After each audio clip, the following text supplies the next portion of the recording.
Hey, today we're going to talk about the Smith & Wesson M&P Shield EZ. It is this firearm right here. We have another Smith & Wesson for comparison, but we're going to do some safety inspections so we can talk about this. We got a visual inspection, a physical inspection, no round in the chamber. We're going to drop the slide, pull the trigger in a safe direction, put this down, no magazine, no round in the magazine well. So there are no rounds, we're safe. We're going to look at this other one for a second. Visual inspection, physical inspection. Drop the slide, point in a safe direction, pull the trigger. Again, no round in the magazine, no round in the magazine well. We're going to put this down. This is just here for comparison, so we're only going to talk about this bottom firearm for the most part. This is a very unique firearm in the sense that it is a internal hammer-fired polymer handgun. Normally, if you're hammer-fired, you have a hammer in the back, and you can cock it, pull the trigger, slams forward. This does the same thing. It's on the inside. You cannot prime it to begin with, so what you have to do is you have to rack the slide, then it's primed and ready to go. Striker fires, same thing. They look very, very similar. You would not be able to tell without understanding what these do. So a good indicator would be this back portion that is covered by goon tape. You can see it's sticking out here. This is the beaver tail safety. And what that does is normally it sticks out a little bit, and when you grip it, your hand depresses it and allows you to pull the trigger. But that is a very good indicator. If you see one of these sticking out the back of your grip, that it is an internal hammer-fired firearm. You'll also see those on external hammer as well. The reason why this is a hammer-fired weapon is because Smith & Wesson wanted to create a handgun that anyone could use. So the important thing to know here is that it is called the EZ. It is because they wanted this slide easy to manipulate. It's a little play on words there, but the slide, you can see with just 2 fingers, I can pull the slide back, rack it, primed. You do not want to follow it home like that. When you rack the slide, you just want to do that to charge the round. But very easy to manipulate. You can pull that back super easy. Whereas if I have this other Smith & Wesson, this is a Smith & Wesson M&P 2.0 compact, carry compact. The only difference between this and the regular 2.0 is the internal compensator here. But you can see that with 2 fingers, I'm not going to be able to do that. So you have to really pull it, get good solid grip, or use the optic. But that is something that you have to think about when you have either like a physical disability or not a lot of arm strength to be able to manipulate the slide. Another thing that Smith & Wesson was thinking about when they designed this weapon is the magazine. So if you are not a very,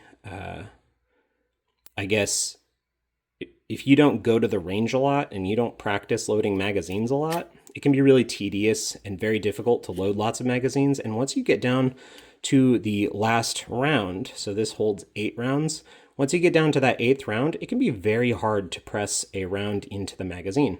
So they have designed a system here, very much like a .22 long rifle magazine, where you pull down on this lever, very easy to do, and you can hold it and just drop the rounds in. And I would advise doing this slowly over time, like the first round here, pull down a little further, second round, so that they don't rattle around or they don't drop in backwards. But it's a very good system for somebody who might not have the thumb strength to load a full magazine like this. This is what a regular magazine will look like. This holds 17. But this is what it looks like. You've got this follower here, and it's curved where the bolt's going to go in. You put the bullet here, and then you push down and kind of sideways and in.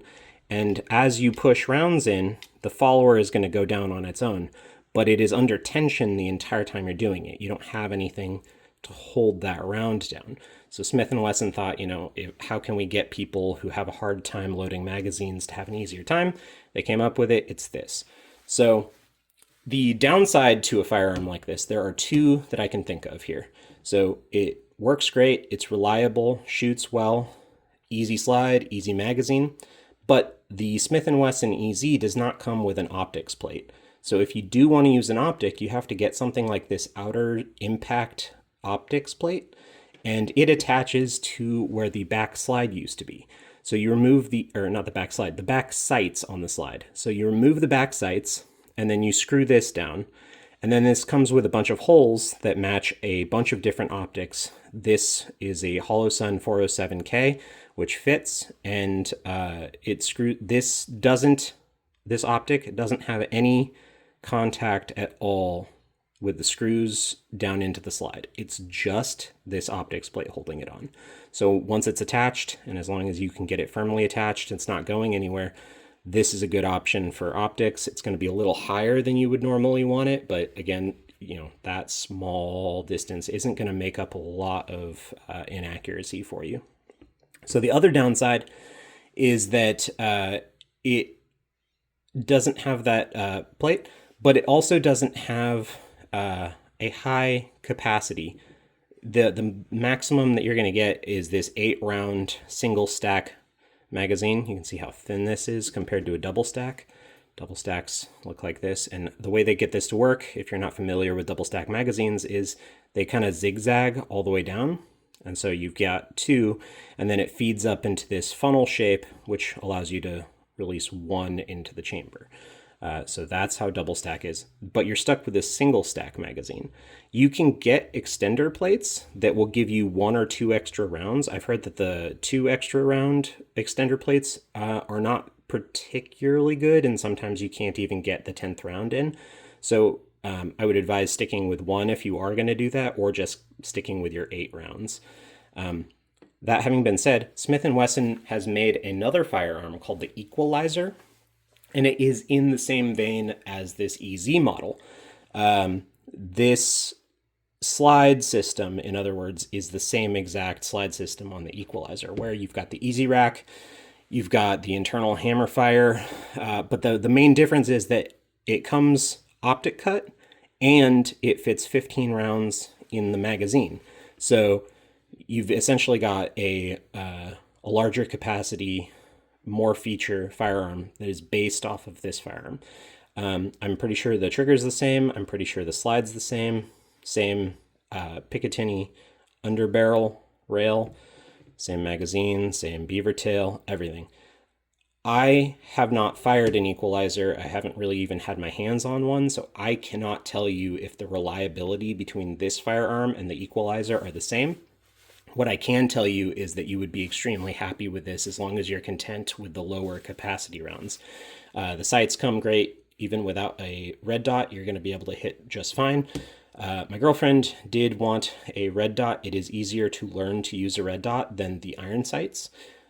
So if you just need something for like a concealed carry pistol where you're just throwing it in either a holster that goes in your pocket or your purse or whatever, this is a good firearm because 8 rounds at close range, you're not going to miss with irons anyways.